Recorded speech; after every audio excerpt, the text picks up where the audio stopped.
know, they say your life flashes before your eyes when you're about to die. For me, it wasn't like that. It was slower. It happened every single day, for years, right inside those four walls. My name is Viktor Sergeyevich. And for over 40 years, my world was apartment 24 in the building on Solyanoy Lane. It wasn't just bricks and mortar. It was my museum, my archive, my fortress. Every scratch on the parquet floor had a story, from when my little Irina, God rest her soul, first tried to dance, to the time I dragged in a new bookshelf and gouged the doorway. The walls were lined with my books, not for show, but for life. Tolstoy, Dovlatov, well-thumbed detective novels, photographs in simple frames, me and Irina on our wedding day, all sharp suits and hopeful smiles. My grandson's first day of school, a blur of a boy in an oversized uniform. But the heart of it all was that window in the living room. The view wasn't anything special for a tourist. An old courtyard, a linden tree that turned from dusty green to brilliant gold, the eternally parked, rusty Jiguli of my neighbor Nikolai. But I knew that view in every season, at every hour, the way the morning sun hit the opposite wall in July, the blue winter twilight that settled on the snowdrifts. That window was my lighthouse, my anchor. That apartment was my island, and I was its solitary content keeper. My son, Igor, he lived in a different world.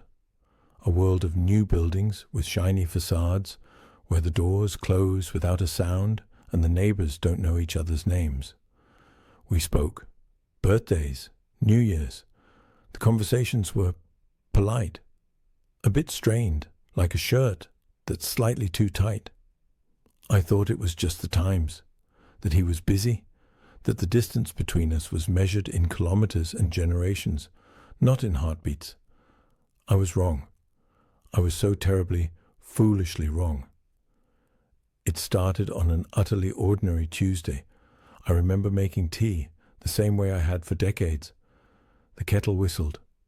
And then a wave of dizziness, like the floor had turned to ship's deck in a storm. A strange metallic taste in my mouth. The world didn't spin. It just softened at the edges, went blurry like a bad photograph. I dropped the cup. It shattered on the tiles, a sound so sharp and final. My legs became sacks of flour. I didn't fall.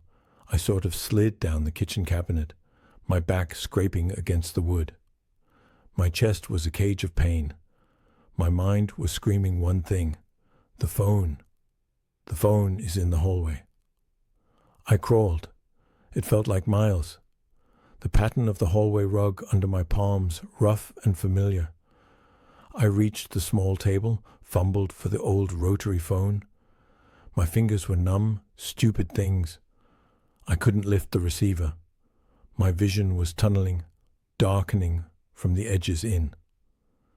The last thing I saw before the dark swallowed everything wasn't a flash of my life. It wasn't Irina's face or Igor's as a boy.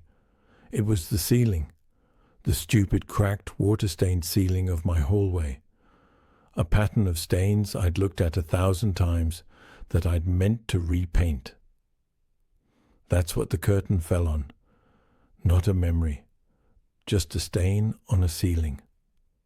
And then silence. Consciousness came back, not with a bang, but in slow, painful drips, like a faulty faucet. First, it was the smell. Antiseptic, sharp, clean, and utterly lifeless. Then the light. A white, even forgiving light from behind a curtain. Not my yellow lamplight. Not my sun through the linden tree. I tried to open my eyes. It felt like lifting weights with eyelids. Everything was blurry, swimming. White ceiling, white walls. A plastic tube taped to my hand. I was a thing in a bed, anchored to this world by wires and needles. There was a moment of pure animal panic. Where am I? What happened? I tried to move my right arm.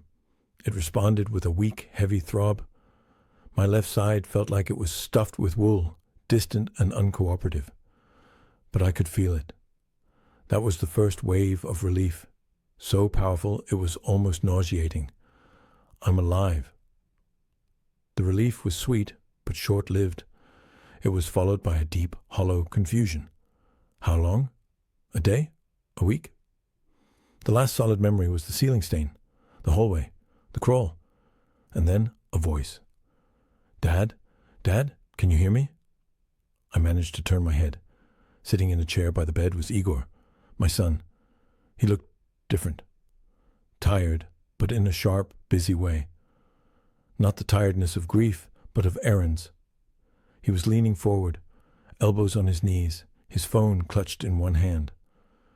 You're awake. Thank God. He said it, but his eyes kept flicking to his phone screen. You gave us quite a scare. A massive stroke, they said. You were out for a while. How long? The words came out a dry croak. My tongue was a foreign object. 3 weeks, he said, and the number hung in the sterile air like a verdict. 3 weeks. 21 days of my life gone. Stolen. A blank page. 3 weeks, I repeated, trying to grasp it. My island, my books, my photographs, my dust. Untouched for 3 weeks. Igor shifted in his chair, suddenly animated. It's been a nightmare, Dad. A logistical nightmare. The paperwork alone, and the costs. You have no idea. The intensive care, the medications, the specialists. It's astronomical. He was talking fast, his words tumbling over each other. It wasn't the quiet, awkward son I knew. This was a man giving a report, a justification. I had to take charge, become your legal representative, sign everything. You were in a coma. What else could I do? He spread his hands, a gesture that was meant to look helpless, but came off as rehearsed. I just stared, taking him in. The new watch on his wrist, glinting under the hospital lights. A sleek, expensive-looking thing. He saw me looking and subtly pulled his sleeve down. Don't you worry about a thing, he continued, patting my hand over the blanket. The touch was brief, professional. I'm handling it all. I'm making the tough decisions so you don't have to. A nurse came in, checked a monitor, gave me a small, kind smile. Igor fell silent, tapping his foot impatiently until she left. Then he leaned in closer, his voice dropping to a confidential tone. It was meant to be reassuring. It felt like a cold draft. The main thing is, you're getting better. We'll figure out the rest. I've already taken care of the biggest burden. I had to, Dad. To pay for all this. He gestured vaguely around the room. I had to liquidate the main asset. To cover the treatment. My brain, still slogging through mud, latched onto one word. Asset. He must have seen the confusion in my eyes. He backpedaled, a flash of something, annoyance, panic, crossing his face. I mean, the situation, with the apartment. I mean, with the affairs. Don't worry about it. Just rest. The apartment. He said it. Then he tried to swallow it, to replace it with the bland, safe word, affairs.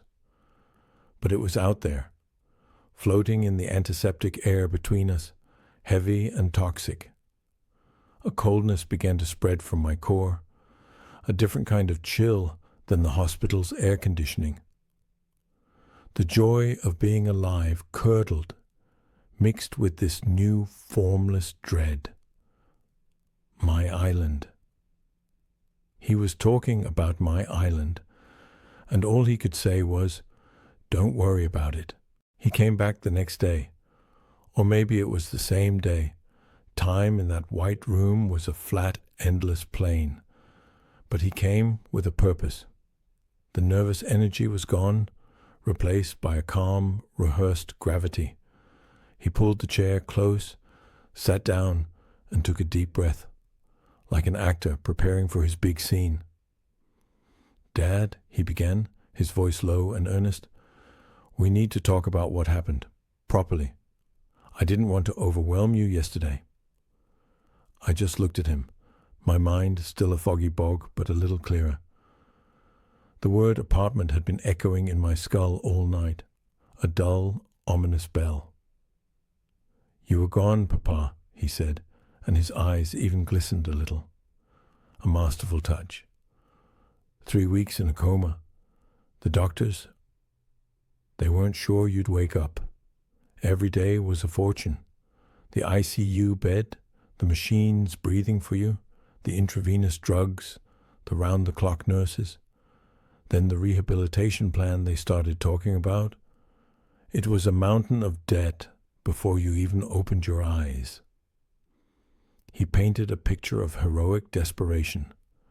Himself, the loyal son, camped in bleak hospital corridors, staring at astronomical bills, faced with an impossible choice. He made it sound like a race against time to save my very soul. I had power of attorney. I had to act. I had to make the hard call. He leaned in, his gaze intense, willing me to understand. There was only one thing of enough value, one asset that could cover this tidal wave of expenses. He paused, letting the suspense hang. I already knew, but hearing it confirmed was a physical blow to the chest. "I had to sell the apartment, Dad, on Solenoy Lane. I had to sell it to save your life." The words hung in the air, stark and terrible. To save your life.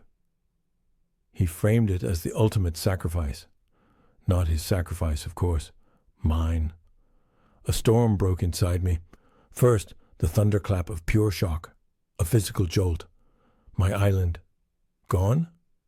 The books, the photographs, the view from the window. Sold? It was unthinkable. It was like being told the sky had been sold. Then, crashing right behind it, came the most poisonous wave. Guilt. A deep, clawing, shameful guilt. Look what I've done. My stubborn old body, my failing brain, had forced my son into this corner. He had to become a monster, a house-selling monster, because of me. Because I had the audacity to have a stroke. I had burdened him with this horrible, practical, bloody decision. You shouldn't have had to," I croaked, my throat tight. "I had no choice," he insisted, his voice breaking with what sounded like perfect practiced emotion. "It was you, or the bricks and mortar, Papa. What was I supposed to do? Let you die to keep a roof over a ghost?"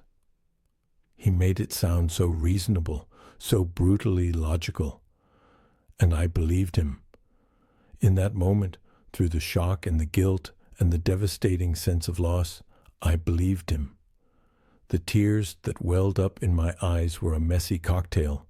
Grief for my lost home, shame for my own existence, and a twisted, pathetic gratitude. "Thank you," I whispered, the words ash in my mouth. I was thanking him for dismantling my world. "Thank you for saving me. I'm so sorry, Igor. So sorry for all this trouble." He reached out and patted my hand again. This time the gesture felt like a victory lap. "Don't be sorry. Just get better. That's all that matters now." He glanced at his expensive watch, the one that definitely hadn't been on his wrist before my expensive treatment began. "The money is handling everything. You just focus on recovery." He stood up, brushing invisible lint from his trousers. The performance was over. The deed was done, and I had signed off on it with my tears. "I have to run. More documents to sign with the notary for the final transfer. You rest." And with that, he was gone. The door hissed shut behind him, leaving me alone in the sterile silence. I lay there, staring at the white ceiling, so different from my stained hallway one.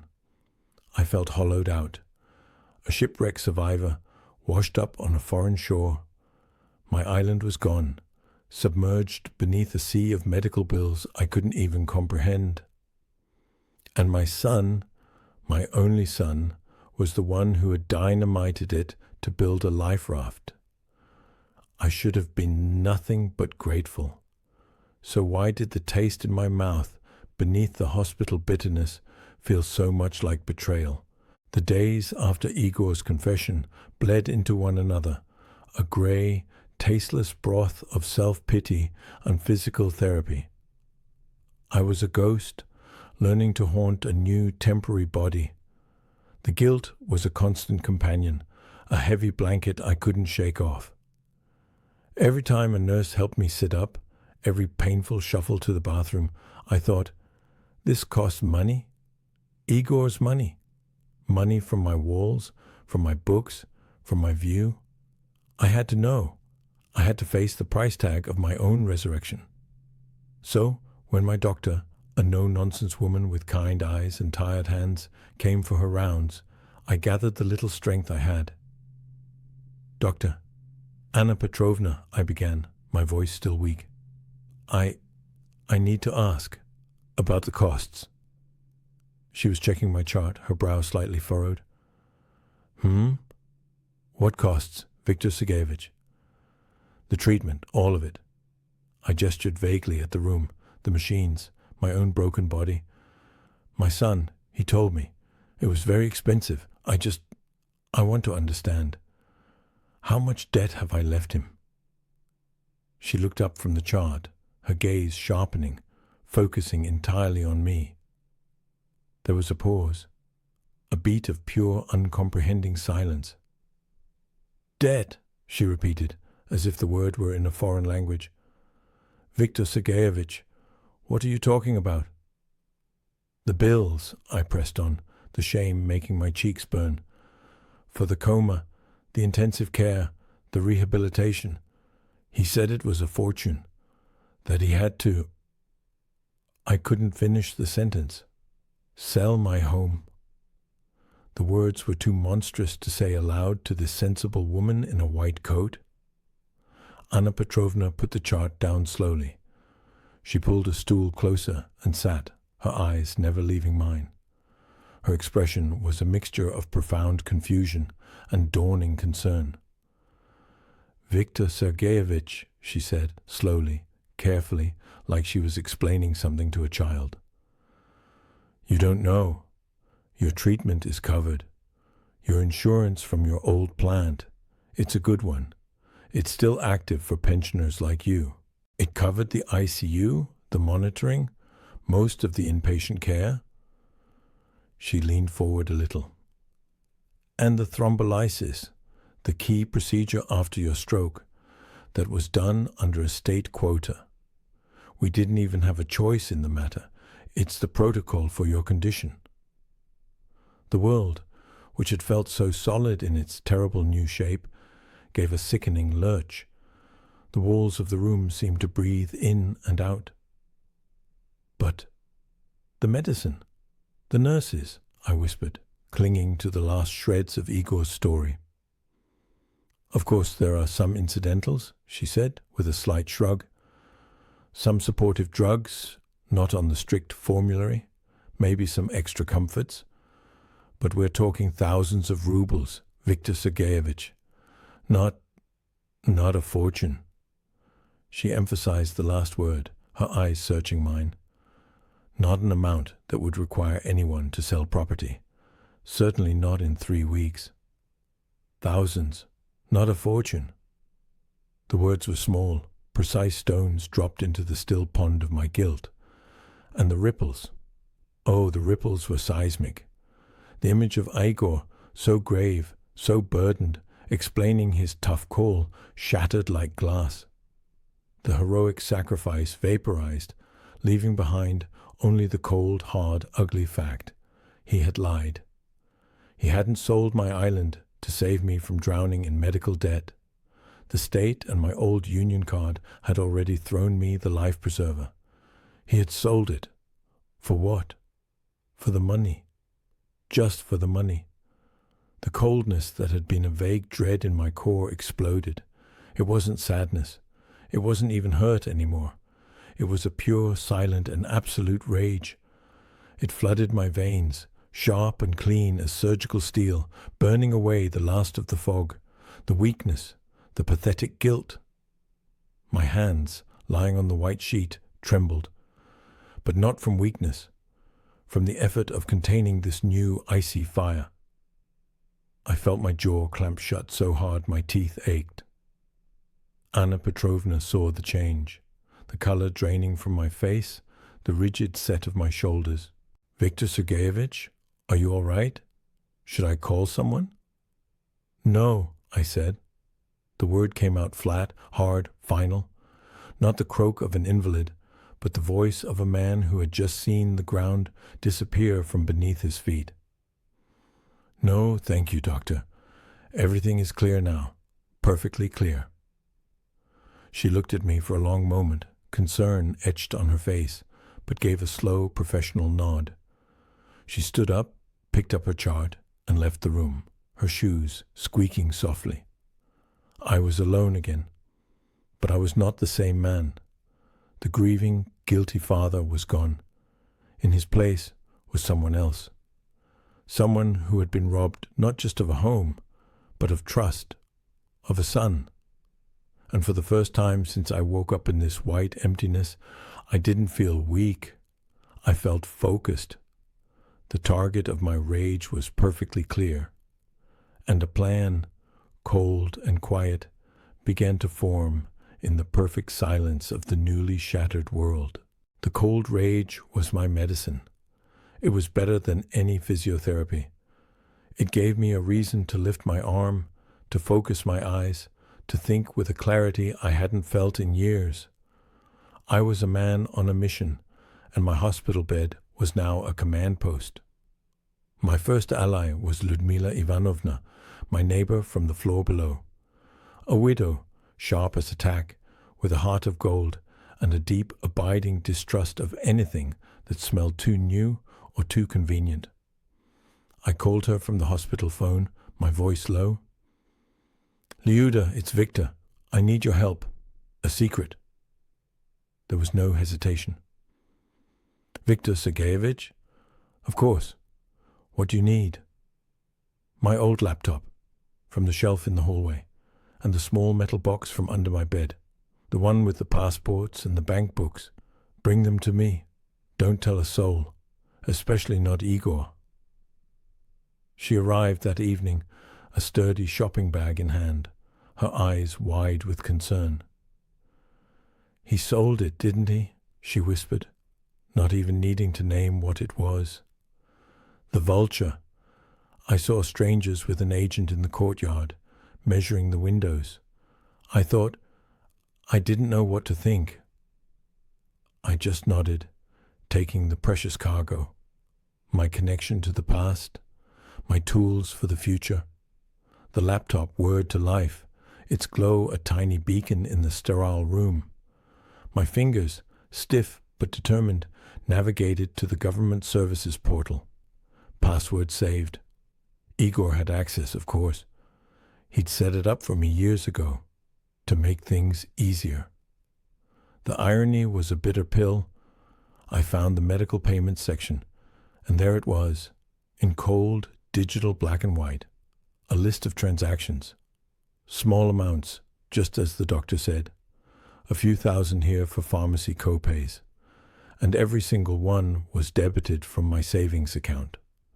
The one where my pension accumulated, the one where Igor, as my helper, had the details just in case. Not a single transfer from his account, not a ruble of his mountain of debt. He had used my money to pay for the pittance that wasn't covered, all while waving the specter of bankruptcy to justify killing my home. The cold fire in my chest burned brighter, but I wasn't done. I opened a real estate website, my heart hammering against my ribs. I typed in my address, Solenoy Lane, 8, apartment 24. My hands were ice. It popped up immediately, not in the active listings, but in the recently sold archive. The photograph was my living room, my bookshelves blurred in the background. The description was cold, efficient. Classic Stalin-era apartment, spacious, requires modernization. The price made me gasp aloud, a full 30% below the market rate for our area. And then I saw the dates. The listing was posted on the site. The date stamp was the second day of my coma. The second day. I stared at the screen, the numbers burning into my retinas. Not after weeks of agonizing over bills, not as a last resort. It was one of the first things he did. While I was a blank thing on a ventilator, my son wasn't researching treatments or holding vigil. He was calling realtors. He was taking photos. He was pricing my life, my history, at a discount for a quick sale. Urgent sale, the description likely said. Motivated seller. Motivated. The word echoed in the hollow of my skull. He was motivated, all right. Motivated by the sight of a defenseless asset. Motivated by the opportunity my helplessness presented. This wasn't a desperate act of a son in over his head. This was a cold, premeditated execution, a hit on my past and my future.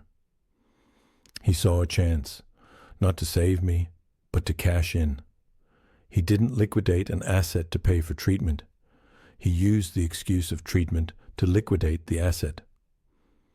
The final piece of the horrific puzzle clicked into place. The new watch, the hurried, business-like manner, the way he kept glancing at his phone, probably coordinating with the buyers, the notary. He wasn't managing a crisis. He was closing a deal. I leaned back against the pillows, the laptop screen casting a sickly light on my face. The cold rage had solidified into something else, a deep, granite-like resolve. The emotional storm was over. Now there was only the landscape of fact, bleak and undeniable. He had not just stolen my apartment, he had stolen the narrative. He had turned my illness into his windfall and my gratitude into his cover. But he had made one mistake. He thought the old man in the bed was just a patient, a weak, confused, grateful patient. He didn't realize that by taking my island, he had forced the old lighthouse keeper to learn how to navigate in the dark. And I could see my first clear course. The fire of rage had burned itself out, leaving behind a landscape of eerie, perfect calm. It was the calm of the deep forest after a wildfire. Everything false and flammable scoured away, only the bedrock remaining. The pain was there, the betrayal, a cold, hard stone in my gut. But they were facts now, not feelings. They were coordinates on the map of my new reality. Igor visited once more during this time. He came bearing grapes and the air of a man who had successfully completed a difficult project. He talked about looking at nice modern care facilities for my recovery. His eyes held no guilt, only a faint impatience. He saw a solved problem. A weak, grateful old man and a tidy sum of money. He didn't look closely enough to see the ice in my eyes, the new stillness in my hands. He saw what he wanted to see, the wreckage he had created. And that was his second fatal mistake. My island was gone, but my lineage was not. There was still one thread, one connection that felt true. Katya, my granddaughter, Igor's daughter. She was a different creature altogether, a sprout from a poisoned tree that had somehow grown towards the sun. We had always understood each other. She'd spend summers at my dacha, not glued to a screen, but helping me tend the stubborn apple trees, her laughter echoing off the old wooden walls. She had her mother's eyes, kind, direct. I sent her a simple message from the laptop. Katya, it's grandfather. I need to see you. Alone. It's important. Don't tell your father. She came the next afternoon, a bouquet of wildflowers in hand, her face pale with worry. Grandpa, what is it? Dad said you were getting better. I didn't give her the sugar-coated lie. I gave her the stark, unvarnished truth. I showed her the laptop screen, the insurance notes, my bank statement, the real estate listing dated the second day of my coma. I watched her face as she read. I saw the confusion, then the dawning horror, then a flush of shame so profound it mirrored my own initial guilt. But hers was for her father's actions, not her own. He sold your home, she whispered, her voice cracking, while you were... And he lied? To your face? Her eyes filled not just with tears, but with a fierce, protective anger. Not for herself, for me. In that moment, I didn't just see my ally. I saw the future, the honest keeper of the flame. I have nothing left to lose, Katyusha, I said, my voice steady as stone. But I have something left to give, and I will not let him pick my bones clean. I told her my plan, not a plan of revenge, but of preservation. A silent redirecting of what remained of my life's work away from the plunderer and towards the guardian. With her help, we found a discreet, mobile notary, a weary-eyed man used to the dramas of the sick and the elderly. He came to my bedside, a briefcase in hand, filling the room with the scent of old paper and solemnity. Igor, in his greedy haste, had been focused on the big prize, the apartment. He'd overlooked the rest. The old Lada in the garage, a faithful junker he'd have scoffed at. The modest but steady savings account. And the dacha, the small, weathered wooden house by the river, with its unruly garden and the apple trees Katya loved. It wasn't worth a fortune, but it was worth everything. One by one I signed the documents the notary placed before me. The title for the dacha, the papers for the car, the authorization to transfer the savings. Each signature was not a scrawl of a sick man, but a deliberate, firm stroke. My quiet answer to the thunderous betrayal. The beneficiary for all of it, Katerina Igorevna, my Katya. As I signed the last page, I felt no thrill of vengeance. I felt a profound, deep peace. This wasn't about hurting Igor. This was about protecting what little was left from a storm I now saw clearly.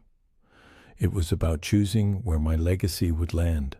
It was about ensuring that the memories in that dacha, the fruits of a modest life, would go to someone who valued the tree, not just the price of its lumber.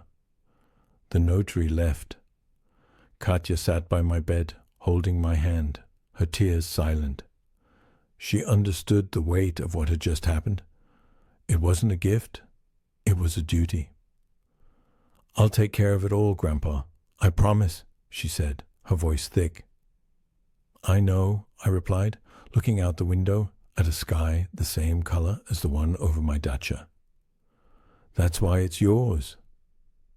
My island was underwater, but I had just built a quiet, sturdy boat, and I had found the right person to hold the tiller. He arrived like a conquering hero, or perhaps a very satisfied foreman, a folder under his arm, a new, even sleeker jacket.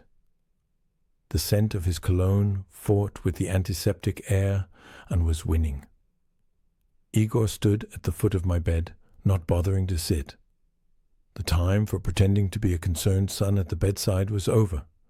Now it was time for the briefing. Good news, Dad, he announced, a tight, businesslike smile on his face. It's done. The sale is finalized. The money's in the account. He said the account as if it were a mythical, singular destination, not specifying whose. A clean, quick transaction. No fuss.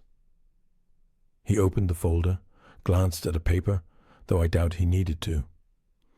Now we can focus on your next chapter.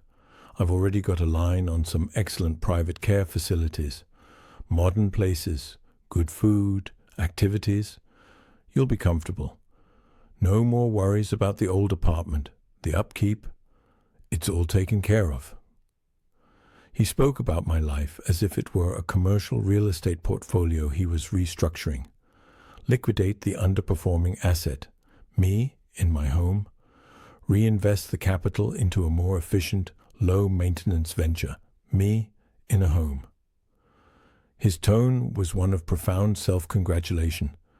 He had solved the Victor problem. I didn't look at him.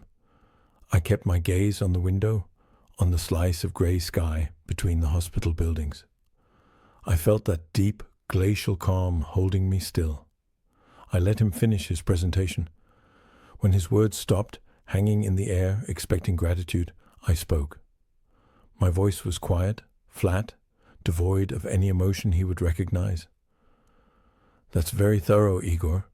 You've been very busy. He mistook the calm for defeat. Someone had to be, he said, a note of smugness creeping in. I have one question, I continued, slowly turning my head to meet his eyes. About the costs, the treatment. You said it was a mountain.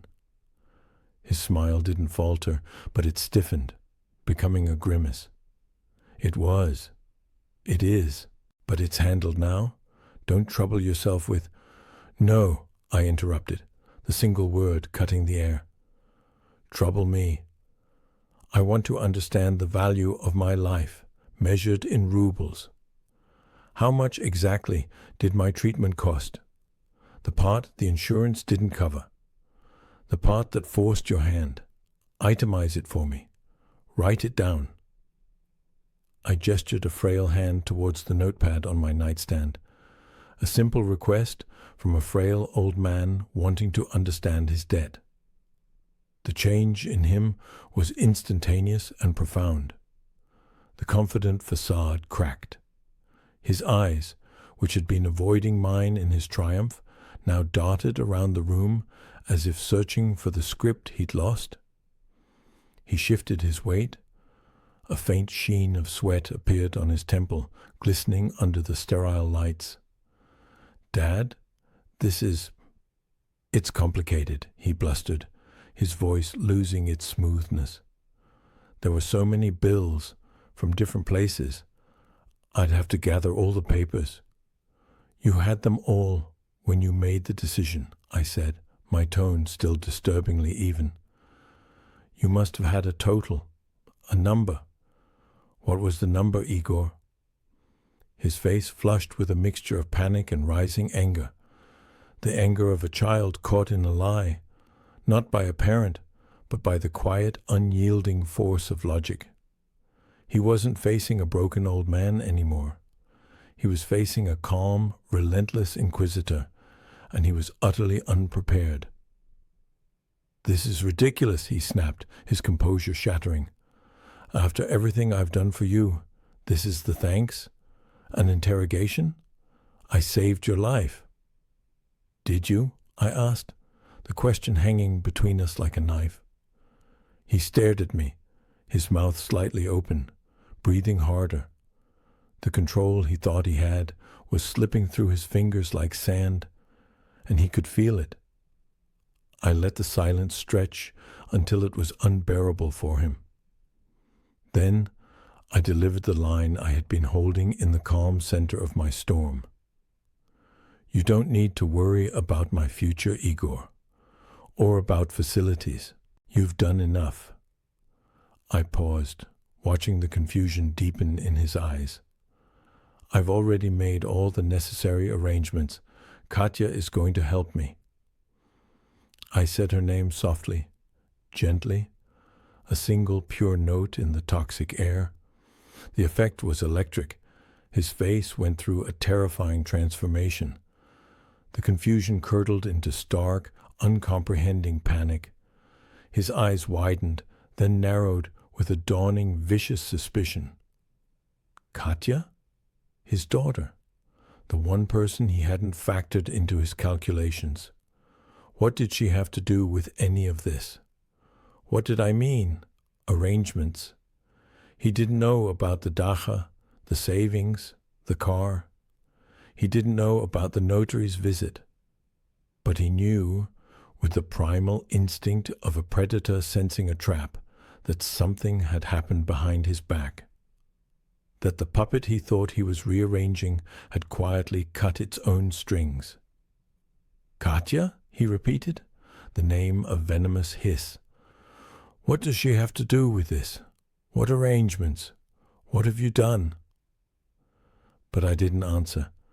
I simply turned back to the window, to my slice of sky. The conversation was over. I had said all I needed to say. I had let him see, just for a second, that the ground beneath his feet was no longer solid. The last thing I heard was his sharp, ragged intake of breath, and the furious rustle of his jacket as he spun on his heel and stormed out, the door slamming shut behind him with a force that shook the room. He didn't have the facts yet, but he had the fear, and for a man like him, that was worse. They discharged me a month later, not to a gleaming, soulless care facility with numbered doors. Igor sent me a text with an address, a price list, and a time for a viewing. I didn't reply. I went home. A different home. The car that picked me up was my old Lada. Now, with a fresh scratch, Katya sheepishly admitted to making on the gate post. She drove carefully, her hands firm on the wheel my hands had held for 30 years. We didn't talk much. We didn't need to. We turned off the paved road onto the dirt track, the one that winds down to the river. And there it was, my dacha. Weathered grey wood, a slightly crooked chimney, the apple trees in the front yard just beginning to show the faintest blush of green at the tips of their branches. It wasn't an island. It was a shore, a solid, humble, welcoming shore after a shipwreck. The peace here is different. It's not the deep museum silence of my old apartment, thick with memories. This is a living quiet, filled with the sounds of the river, the wind in the leaves, and Katya humming in the kitchen as she makes us tea. It's a peace built not on bricks and photographs, but on trust. A quiet so profound, because you know the person sharing it with you would never sell the chair you're sitting in out from under you. Igor, of course, didn't just vanish. When he realized what I had done, when he found out the dacha, the money, everything was now in Katya's name, the storm broke. He raged. He threatened. He hired a lawyer, a slick young man who talked very fast about undue influence and incapacity. We went to court, a quiet, procedural room. My lawyer, a friend of Ludmila Ivanovna's nephew, simply presented the documents, the notary's testimony, the doctor's notes confirming I was of sound mind when I signed. The timeline that showed my actions came after the discovery of his fraud. There was no case. The law, for once, saw the truth as clearly as I did. The judge dismissed it all. It was clean. I haven't spoken to my son since that day in the hospital. The line is dead. Some connections, once severed, can't be spliced back together. The wire is too corroded. He doesn't call. I don't expect him to. He is a ghost from my old life, and this new shore has no place for ghosts. You see, I learned something in all this. Sometimes, to save what is truly precious, you can't just fight for it loudly. You have to protect it quietly. You have to silently, deliberately rewrite its future. An apartment, a pile of bricks, can be sold. It's just a thing. But a conscience? The bond of family, of shared blood and shared history? Those aren't commodities. You can't put a price on them. You can't trade them. They either exist, whole and true, or they don't exist at all. There is no in-between. Katya just brought me a cup of tea. She put her hand on my shoulder for a moment, a warm, solid weight. She doesn't say much, my granddaughter, but she's here. The nostalgic piano music from the beginning returns, but it's slightly brighter, warmer, like morning sun through leaves. And you know what? Tomorrow, she and I are going to plant a new apple tree, down by the riverbank, where the soil is rich. A new start, a new route for the future. It turns out, everything is only just beginning.